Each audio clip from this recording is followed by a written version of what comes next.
Up next is Joe Green. Up next, Joseph Green presents Why the State Hates Conspiracy.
Okay, everybody, thank you for hanging with us. This is the second part of today's Streamathon. It's the evening sessions, and I'm really looking forward to our next presentation by Joseph E. Green. He was a member of the Coalition on Political Assassinations, COPA, until John Judge's untimely passing in 2014, and is the author of Dissenting Views 2, and The Conspiracy Fun Book. His work has appeared in Steam Shovel Press, woohoo! Kennedy's and King, the former CTKA Probe magazine, Who, What, Why, The Constantine Report, and numerous other outlets. He also wrote the afterword for Ken Thomas's 2017 political study, Trumpocalypse Now.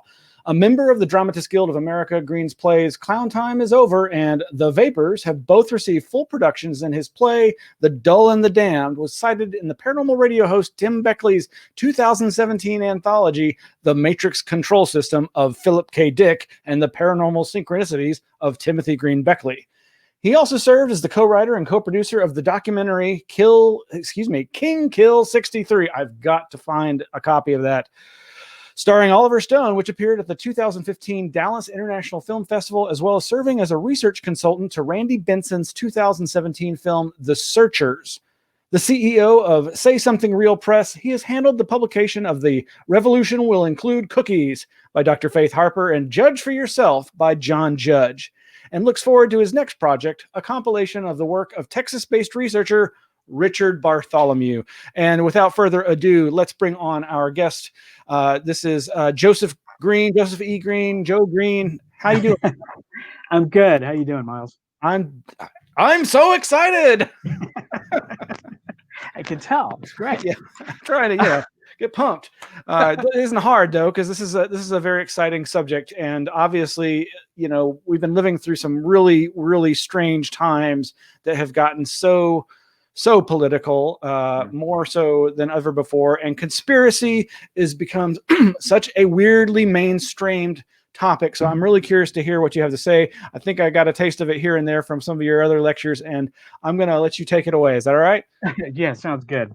Okay, man. Okay, thanks, Miles. Yeah, I guess first question, since you brought it up, that's kind of, I guess that's an old intro. I didn't notice. So we did publish Richard Bartholomew's book. It's called The Deep State in the Heart of Texas. It's an amazing book if you're interested in the Kennedy assassination, and in particular the Texas, Austin and Dallas and other places, connections to it. It's fascinating stuff. For the film King Kill 63, that that remains in limbo. We did show it one time at the Dallas International Film Festival in 2015, and it got a really great response. And I answered questions like for 45 minutes afterwards until they kicked us out of the theater. It was amazing, but it's tied up in all this stuff, and it would take a long time. And frankly, I don't know all of the answers on that because Hollywood is weird. But hopefully someday it will be available to see by somebody. I mean, I'm tremendously excited, but at the same time, Oliver Stone is making his own documentary, which is actually going to be a documentary series about the Kennedy assassination. It's based on my friend Jim Diogenio's books, Reclaiming Parkland and Destiny Betrayed, and the title of the documentary is actually Destiny Betrayed. So that should be really, really cool. So this is kind of a multidisciplinary thing, as Miles mentioned. Like, I am coming at this from a different place, and I am not like a UFO guy as such. Although we'll kind of get into that because it's not cut and dry. It's mostly that I just haven't done a lot of work in that area. I've written a number of zines for Microcosm Publishing on various topics. This is one. Let's see if we can get this on. Like this one's on Chappaquiddick. I've got another one about Kennedy assassination. I've written about the Black Panthers, Malcolm X. But the talk that I'm giving now is more or less based on an article that was in this magazine, Deep Truth Journal. The article is called "Why the State Hates Conspiracy," and I had originally written as a pitch for Adam Parfrey. Adam Parfrey had read an article that I did called "Conspiracy Theorists Anonymous," which is about what's going on right now. And I wrote that back in 2016 because I started to become cognizant of the fact that the state was doing certain things to group people who were serious researchers and people who were not so serious researchers together, and that eventually was going to get punitive. And the First Amendment was going to be one of the first things to go. And although I'm not a fan of Alex Jones, I was very concerned at that time because that was when they first started blocking his videos and getting him off of YouTube. And, I am the last person to be a fan of Alex Jones, but I don't believe in deplatforming. I don't think ideas are inherently scary. So I want to start off with a little bit of a story, if you'll indulge me for a minute, because it gets into my theme. I first got into the Kennedy assassination because a guy basically hired me to write a script for an independent film in Austin, and he wanted me to include some JFK type stuff in it. And so he gave me a couple of books. He said, "Hey, read these." And it was Mark Lane's Rush to Judgment, and it was John Armstrong's Harvey and Lee, which I would never recommend anybody read Harvey and Lee to get into this subject. Although it's a great book, and you should eventually read it, but it's at a very high level. It's, I was reading it trying to make sense of it, going, "What the heck's going on?" If you're not familiar with the case, in the course of that, I realized that a lot of this stuff actually makes a fair amount of sense. I had grown up. My father's a history professor, and I had kind of grown up around academics, and of course, academics don't talk about this kind of thing. And so I had learned that these things are absurd, and there's no reason to take these seriously. And then I read this, and it's like, this isn't like reading Rush to Judgment. It's a lawyer's brief, okay, but it's not inherently psychotic. Like, there's nothing strange in the book. It's just a tally of evidence supporting Lee Harvey Oswald's innocence. And you say, well, actually, this sounds kind of reasonable to me. This doesn't sound so. And if this is reasonable, then that means that the state and the media, they've all been lying about this. So what do I do with that? Okay, so I was living with my girlfriend at the time, and so all of a sudden, and I'm sure people can relate to this part of the story. All of a sudden, nighttime conversation. The books I'm reading when I'm going to bed. I said, "Man, did you know that this, and Alan Dulles and Curtis LeMay, and did you know, yeah, this Cuban Missile Crisis?" All of a sudden, I'm talking about this stuff all the time, and my girlfriend got fed up with it, and she says, "Are you becoming one of those people now? Like, are you going to start talking about UFOs and the moon hoax and Bigfoot? Is that what you're going to do?" And I was really offended. These things have nothing to do with each other. Like, that's ridiculous. Except, of course, I think what happens is that when you realize that you've been lied to about one thing, you start to say, well, maybe they lied to us about these other things too.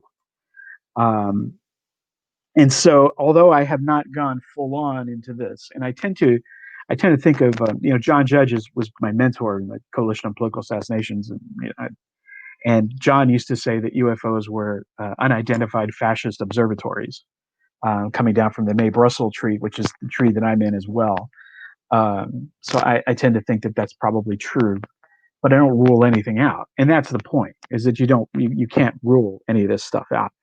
And just as an aside, I don't know if anybody else at this conference has mentioned this, but if you guys have you seen the Chang, and I'm probably not pronouncing this right, but there was a Chinese lunar lander that in the last week or so that landed on the moon, Chang'e 5 or Chang'e 5,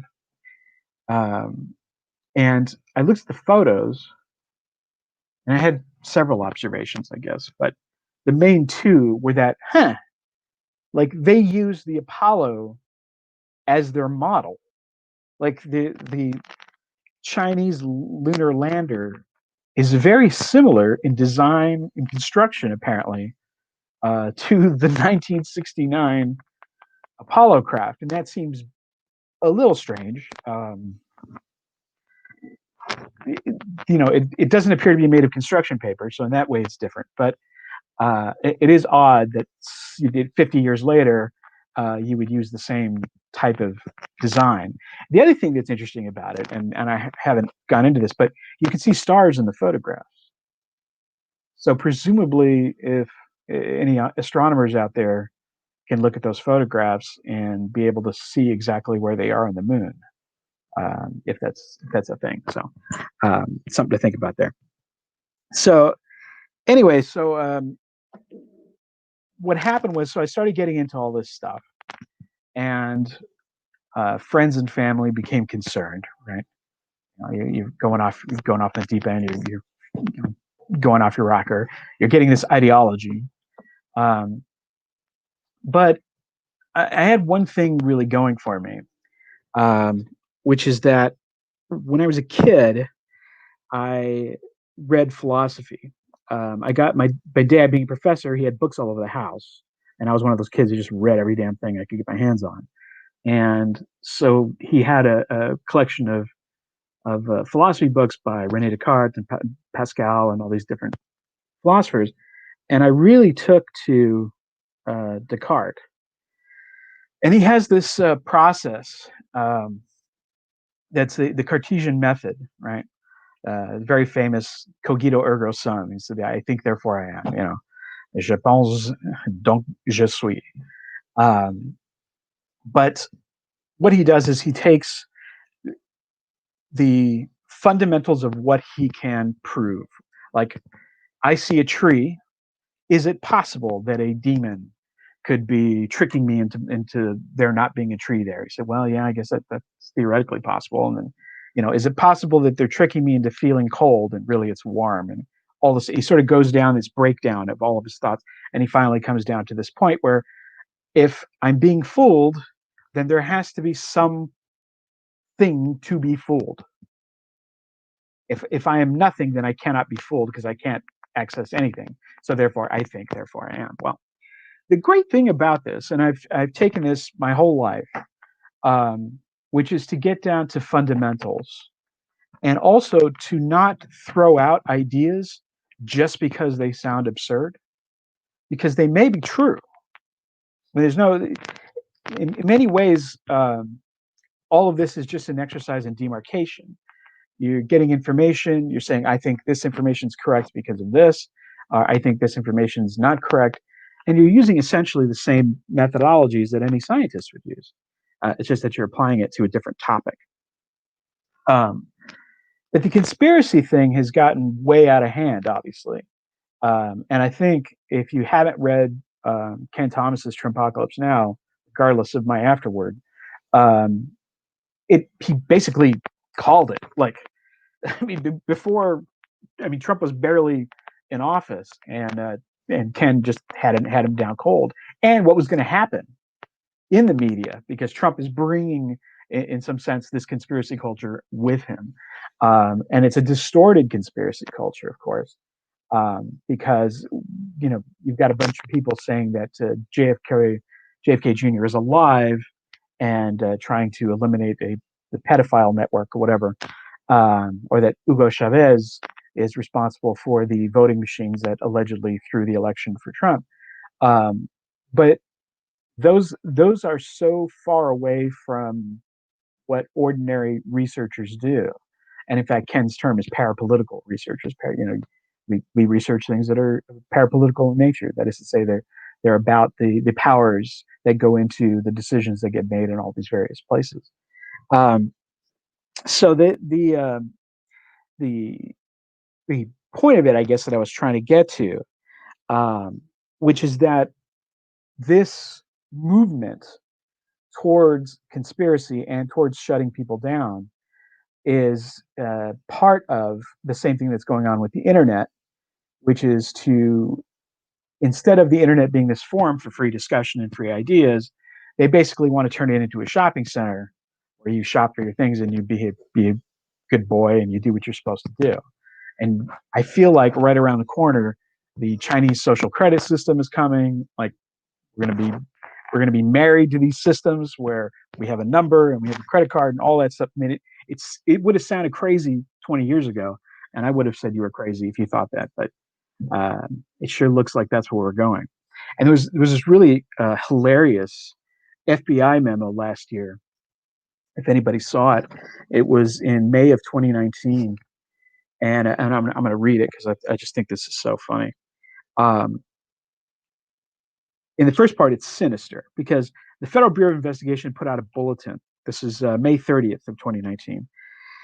And what the thing says basically is that conspiracy theorists are going to become violent, that people who are interested in conspiracy topics have a tendency to go into these violent, militias or who knows. But when it's trying to figure out, see, what are the reasons why somebody might think that there's a conspiracy? And the FBI says, well, one reason that people think that there are conspiracies is because, I quote, the illegal, anti-democratic, or harmful activities by high-level government officials and political elites. Okay. Illegal, anti-democratic, or harmful activities by high-level government officials and political elites. So, in other words, sometimes people believe in conspiracy theories because conspiracies happen, right? I mean, that's a fairly good reason to become a conspiracy theorist, is that there are conspiracies in the world. And even the FBI agrees now, and I think this is the first time I've ever agreed with anything the FBI has said. So, but getting to this notion that what they're trying to do is roll everybody who is on the fringes into one big corner that they can call, you guys are outside the temple. I wrote an article a few years ago called A Conspiracy Primer, Christopher Kennedy's and King. And I talked about how the word profane comes from profanus, which means literally outside of the temple, which that is to say, we're all in the temple and we're all thinking correctly. But if you're profane, you can't enter the temple. And that's what conspiratorial logic is, or conspiratorial thinking, or parapolitical thinking. This idea that we're not allowed to bring those ideas into the temple, because they are literally profane. And one of the other things that doing this accomplishes for them, like, so let me go back to my example about JFK Jr. and the Donald Trump is supposedly going to investigate and arrest all these people that are part of this enormous institutional pedophilic network. The absurdity of that becomes attached to a very real problem, which is institutionalized pedophilia, right? And the funny thing about this is that if you watch the film Spotlight, which came out a few years ago, the Michael Keaton picture, and after I saw that picture, I went and picked up the book and read all the reporting, the Boston Globe's reporting. I was kind of amazed because both the movie and the book make it very, very clear that this is an institutional problem, that the Catholic Church has been covering this up for like popes going back into history. So we've got generations of cover up, and it's a pedophilic network. I mean, so it's a real thing, right? That's one instance. I'm not saying that's the only instance, but there is clearly in some fashion, organized structures in place for this activity that goes on. Okay. And this is like out in the open. This is like a Hollywood picture that I think it won Best Picture Oscar. Although the topic was essentially ignored and dropped shortly thereafter, which is the real consequence. It's not just a drama, it's actually something that happens and may still be continuing. I mean, who knows, right? The Catholic Church is a black box. No, we don't have access to what goes on internally, which is the point of a lot of this. And the same thing with like voting machines that I mentioned earlier. It's not that voting machines aren't an actual problem. They're not an actual problem in the way that Rudy Giuliani says they are. He's all this absurdity surrounding it. But if you've read Mark Crispin Miller or Greg Palast, or the Conyers report, for that matter, from all the way back in 2000, you know that voting machines are a problem and that they can be manipulated. Now, can they be hacked by the Russians? I mean, probably not. But the point being, these are real problems that get associated with people who are ridiculous, which is something that we know happens. And the point of that is to stop thought and conversation about those topics, because you make it absurd, ridiculous. And the other thing that happens in the discussions in the major media of this stuff is that it becomes a hard binary. Okay. So this is something that Neil Postman pointed out, in Amusing Ourselves to Death back in the 80s, which is that the media likes to have in order for something to be on television, there has to be conflict, there has to be drama. So you've got these opposing sides all the time and everything. But that means that there isn't a lot of room for subtlety of thought or of something between these two polarities. All right. So, for example, if you go on television and you say, I think Vladimir Putin murdered this guy who is a political rival, no problem. Everybody goes, yeah, that's probably what happened, right? If you go on TV and you say Hillary Clinton lost the 2016 election because the Russians paid $100,000 for ads on Facebook, I really don't understand how that worked anyway. But point is, you're allowed to say that, and that's perfectly reasonable, and that's okay. Yeah. But if I were to go on and say, for example, that I think there's a possibility that there are these large bipedal creatures who are sort of vaguely man-like, maybe Neanderthal-like, and they live in the great forests that are unexplored in the Northern Territory of the United States, I'm a lunatic, right? That's absolutely crazy. And yet, there's nothing inherently absurd about that belief. And there are things that are inherently absurd about thinking that, the Russians somehow hacked the election, right? That requires no evidence. But if I'm going to try to say that Bigfoot exists, then I need mountains and mountains of evidence.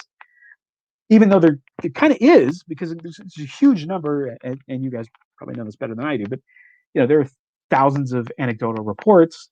There are native populations, indigenous people who have these stories about these things that they see. The Yeti has been observed by different people. And whatever you want to say about that, but it's not totally irrational. Like, it's a being that lives on Earth, that's an animal. We discover umpteen species every year that we didn't know existed. Like, why is this so, why is this beyond the pale to ask the question? And again, I'm not you need Lauren Coleman for this stuff, but I'm not an expert on that. But I don't think there's anything inherently absurd or irrational about that, especially when you know the story of, how the panda was discovered in the 19th century. The panda was this mysterious creature that made no sense, right? Nobody could find it, even though it was black and white and ate bamboo. And yet there it was, Teddy Roosevelt, right? So it's very bizarre, and it's very clear that this has nothing to do with, it's not an evidential situation. It's a situation of being in the temple or not. These ideas are allowed, these ideas ain't.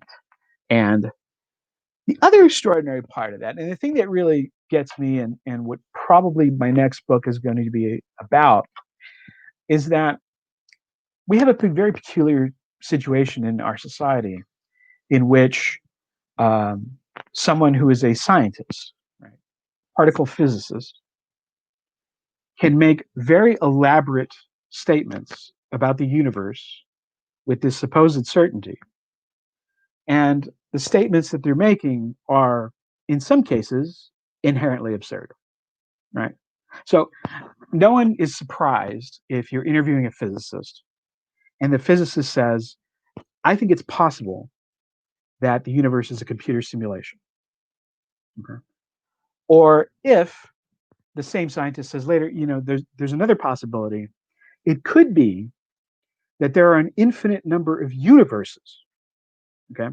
And because there's an infinite number of universes, we can see these interactions. And by the way, sometimes the universes can interact with one another in certain fashion, right? Okay. That statement that there are an infinite number of universes is exponentially more ridiculous than saying, I saw a skunk ape. Okay. Or there's so many great, and again, you guys know this better than I do, but there's so many Air Force pilots that have seen strange things in the sky, right? Some of the UFO sightings are very, very good. Professional people, not drunk, operating at the highest capacity, seeing strange things in the sky, move about, and do things that are not capable of doing in our aircraft that we know of. That's not. There's nothing. It's not ridiculous. But it's okay to say, for example, another example, the Earth is 4.5 billion years old. I mean, okay, maybe the Earth is 4.5 billion years old. And if you go look, why is that statement made that the Earth is 4.5 billion years old? What you're going to see is a chain of reasoning and a chain of evidence that is all built on fairly remote observations. Okay, because in order to make a statement like something is 4.5 billion years old, right, you are clearly relying on something other than direct observation or direct evidence. I mean, okay. And it's sort of like saying that, geologists will always say that there was never a great flood, the whole Noah Earth thing, right? Which makes sense because the science of geology rose up against catastrophism. So, in other words, everything that went into geology when it was first starting was precisely to get evidence against the catastrophic view of history, which is that there are perpetual or occasional catastrophes that destroy civilization from time to time.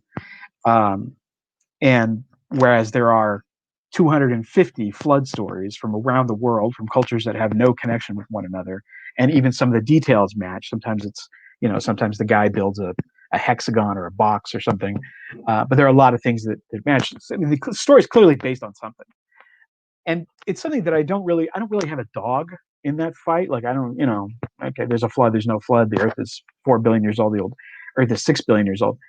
What I'm pointing to is the relative seriousness that such statements are taken when, I mean, it's totally remote. We found a galaxy today that is 10 trillion light years away. Okay, like, how would you even begin to describe how you actually came to that conclusion? Because it's within a series of suppositions that begin with mathematics, and then at the very end comes to some sort of uh, an observation that is very, very remote. So anyway, um, and there's other historical things. The Vedic scriptures have the Vimanas. They have these weird. I mean, where did that come from? I don't know. But again, not an expert on that. But one thing you can say is that, for example, in the Bobby Kennedy assassination, I'm just going to bring this up very quickly because you'd think it'd be very simple. In the Bobby Kennedy assassination, the guy who allegedly shot him is a gentleman named Sirhan Sirhan. He's still in prison. He was 3 to 6 feet in front of Bobby Kennedy with like 100 witnesses. And the shot that killed Bobby Kennedy was 1 inch from the back of his head. And I'm not saying this. Thomas Noguchi is saying this, which was the autopsist. All right. So the guy that's in jail for killing Bobby Kennedy, 3 to 6 feet in front, the wound that killed Bobby Kennedy, 1 inch from the back of his head. Okay, does that make sense?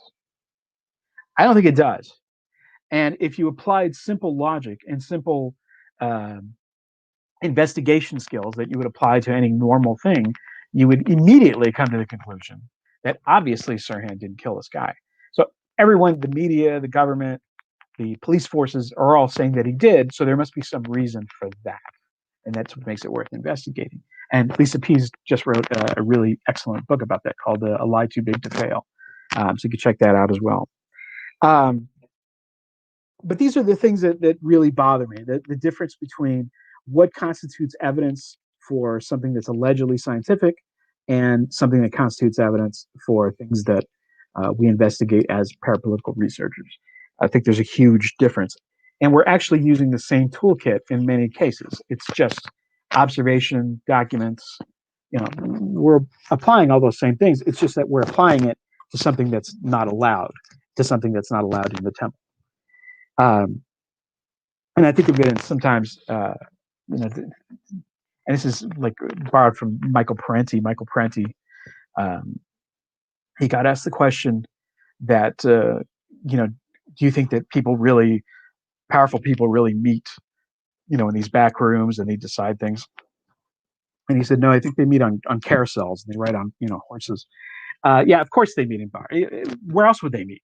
And I think of it in terms of like if you're working for a corporation and you nudged your buddy and you said, hey, you know what? I think that the people who run this company, they have meetings where they decide things that affect our future, and we are not allowed to participate in those meetings. Your buddy would be like, yeah, stupid. That's, it's the board of directors. I mean, what are you talking about, right? But we're not allowed to apply that to anything else. So, of course, corporations do that. They have to. But the Federal Reserve doesn't, And I sometimes tell people, if you ever get onto a jury, you get on jury duty, and you're sitting there, and as soon as the district attorney, the lawyer, turns and says, Your Honor, I'm going to show that these three people got together and they robbed this liquor store. I'm going to get up and say, oh man, get a load of this conspiracy theorist over here. This guy's crazy. These three guys robbed a liquor store. That's nuts. What are you talking about? Yeah. But the upshot of what I'm saying is that the state hates conspiratorial thinking, because if you don't have that in your toolkit, you cannot understand anything that goes on in the political world. You're adrift. You're constantly looking for, why is this happening? And if you don't understand the positions and the powers that are operating in the system, then you're never going to get anywhere. If you haven't read The Yankee and the Cowboy War, for example, by Carl Oglesby, or have a basic understanding of what happened to money, like after World War II, or during Vietnam, or what happened with the oil boom, and you don't know the name John D. Rockefeller, like that's going to make a lot of day-to-day politics almost incomprehensible. So that's why the state hates conspiracy, as it were. Now, I wanted to leave time for questions. I don't know if we have any. We may not have any questions, but I did want to leave some time for that if anybody has anything they want to ask. You can get more of my stuff at joegreenjfk.com, and from there you can get to all the other things that I'm associated with. Right on. No questions popping up just yet, but I did want you to, if you could describe a little bit about the Hidden History Center, or the nonprofit, and its history and its connection to John Judge. Yeah. So the Hidden History Center started out as a Hidden History Museum, and John had been trying to get that off the ground for years and years and years and years, and he had a number of people that had signed on in support of that museum. It included some folks like Howard Zinn and a number of people. I can't think of them off the top of my head. But so when he died, the idea was to make the Hidden History Center and continue to keep his work alive and try to eventually get it into an actual museum. But as you can imagine, we've run into the same problems that John did when he was alive, which is that it takes an enormous amount of money to do that. So right now, the Hidden History Center in Pennsylvania, and it ideally would be in D.C. John's idea was that the museum would be hidden, right? You'd get a busload of kids, and you give them a map, and they'd have to figure out where the museum is, which would be great. That's brilliant.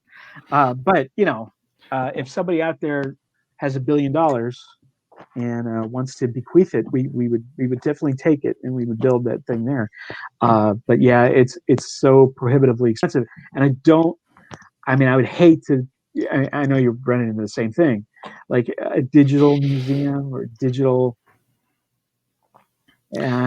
It's the physical archives are important. I mean, it's obviously important to digitize everything, or as much as you can do, but that costs money and takes time. And you can open source it, crowdsource it to get people to help.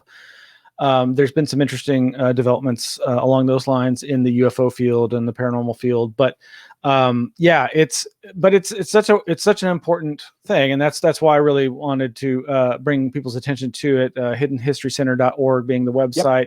Yep. And I believe you're still serving on the board there, correct? Yes. And John Judge was for me,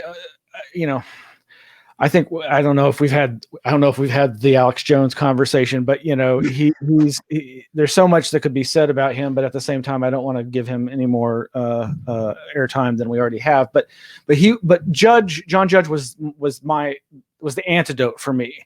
Or at least provided the balance I was really seeking in that field of parapolitics. And Ken Thomas and others that you've worked with are definitely a part of that. And it's just been so strange, trafficking in a wide variety of conspiracy theories over the years, and many of them sensationalistic, over the top things that, as other, I think John Tenney has said, conspiracy theory isn't fun anymore, because there was a time when you'd hear these ideas and you'd kind of laugh at them, and you could easily break them down and be like, this is why this is not realistic or likely or true. But it is so beyond that now. And this idea of giving school kids clues to how to find the Hidden History Museum, it goes to this idea of that's circulating right now about QAnon being part of an ARG, some kind of alternate reality game, or rather the elements that make ARGs successful possibly being part of the toolkit that somebody is using for this seemingly obvious disinfo campaign. John used to say, I don't live in the Matrix. Okay, so don't come to me with this. They were, laser airplanes, and they were, this whole reality isn't reality. I don't have time for that. And I'm so on board with that. We do have one question, and that is, what's the best way to respond to people who are universally dismissive of any challenges to the generally accepted narrative as conspiracy theories? Yeah, I tried to write about that in my first two books, because I was very concerned. I had a different mindset back then, but I was very concerned of making these things academically respectable. Like, how do you do that? One thing I tend to point to people is that the reason we know that conspiracies are possible, and large scale conspiracies are possible, is because of the Manhattan Project. Okay. And also because of the Enigma project in England. And most people are not aware that when Winston Churchill got those mathematicians to work on the imitation game, the Enigma machine, to crack that code, that secret was kept for generations. That came out in the 80s. So yes, it is very possible to have lots and lots of people who are under orders and do not talk. I mean, that's one way to do it. And the other way I like to point out is kind of what I was talking about in my talk, which is that instead of putting ideas into categories, look at the ideas flat on and apply the same toolkit that you would apply to anything else. If you want to say that I'm wrong about, say, the Kennedy assassination or something, okay, go do it. Go do the work and then present what you got. And if you're right, I'll go along with it. It's not like it's something that I've hanging on to for no reason. I have very good reasons for believing what I believe. So invite people to do the work. I always do that. I always want people to make their own decisions about everything. Yeah, and I think the person that we've mentioned a number of times has used that same mantra of, don't take my word for it, do your own research. Well, except he's lying, though. Yeah, except that guy. You don't want to get me started. No. We don't want to go down that road. Yeah. Well, there's just there. To me, conspiracy research, and I've been one of those few like yourself who, following Peter Dale Scott and others who use phrases like deep politics or parapolitics, being into the paranormal. I like calling things parapolitical, and I do think it's a helpful way of kind of taking the rough edge off that when people start thinking about conspiracy theories, but. There's so many things that can be looked at in this way, and to me, it feeds my paranoia, my inherent paranoia, which is always questioning. And I think to me, that's like the mark of a true open-minded person, or, a skeptic in the best sense is, Yes. Oh, okay, you tell me that this new drug will cure this disease. What's your evidence? That's what science is about. That's what, you want to give me, like you say, the same tools that can convince the science community of this being a fact, or more often true than not. And in the realm of power and control, there are just some tried and true methods, like the old divide and conquer, or, false flags, or counterfeit foe. I mean, there's a million phrases that describe the exact same thing of let's throw people off the scent, and there's so much information warfare going on. And if I would say one thing along those lines, is always be suspicious of binaries. Always. And that's why my good friend Greg Bishop put out a magazine called The Excluded Middle, and why we're such fans of Robert Anton Wilson. It's like put on your paradigm glasses that help you see things from a certain view, but just remember, they're just glasses. They're just giving you a different view. And I think with that we can find our way to various truths. So. What else is going on with you? You said you were working on another book, and I'm finishing a book right now called 4 Funerals at the End of America, and it's based on the zines and some of the articles that I've written, and it's about the 4 major assassinations of the 60s, plus a lot of other assassinations that people aren't necessarily aware of. So 2 Kennedys, Dr. King and Malcolm X. And then the aftermath of that, because I also go into the 70s and what happened. And once I'm done with that, the next book is the one I'm really excited about, which is going to be about all kinds of stuff. It'll be wild and woolly and hopefully paradigm shaking. And I got tons of material for this thing, man. I'm so excited. But I got to finish this book first. Cool. And I know we've been focusing on your nonfiction. Are you still writing in the fiction genre? Well, so I'm a playwright, and there's no plays. You just got to be creative.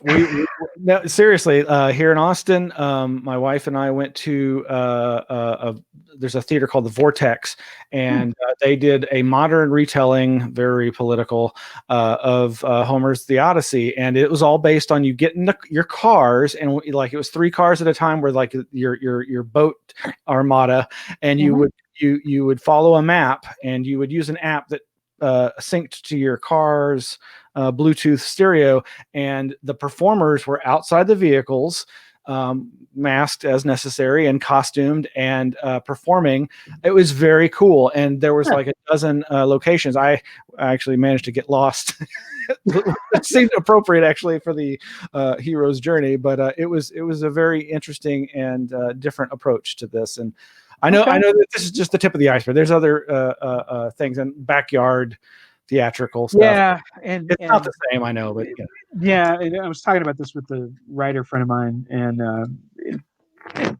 do we want to write this Zoom thing? I'm like, I mean, if I have to someday, but God, I really don't.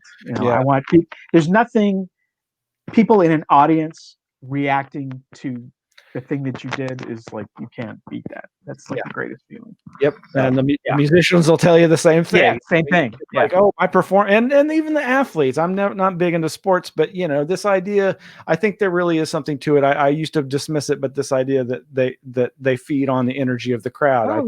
I think there's really something to that. And well, I can't wait to be in the audience at one of your next plays or your next lecture, and be able to feed into the awesome energy. So I appreciate that, Miles. Well, thanks, Joseph. Joe, I really appreciate your participating in this. And again, folks can go to joegreenjfk.com. Again, one more time, here's the links to that, joegreenjfk.com and hiddenhistorycenter.org. And you can see all his stuff. We've got a few of your material. We've got most of your zine stuff and some others, the dissenting views, I think 1 and 2 at the Anomaly Archives. So Nice. And you'll someday soon we'll get you down there yeah, I know. I'm dying to look at that thing. So hopefully without a mask. Yeah. All right, Joe. Have a great night. All right, man. Take care. Take care.